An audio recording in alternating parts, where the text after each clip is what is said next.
Journal en direct et en public avec vos questions au standard d'Europe 1. Doit-on interdire Dieudonné ou au contraire doit-on lui laisser sa liberté d'expression? C'est votre choix d'actu sur europe1.fr.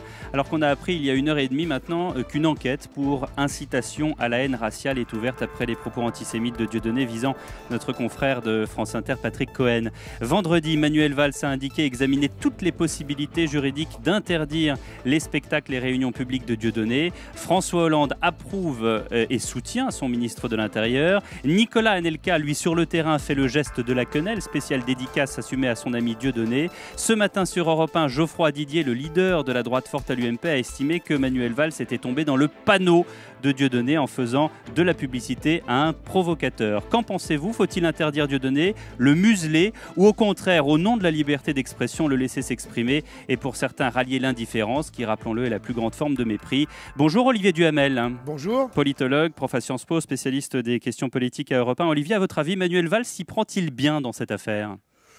Écoutez, bien et mal.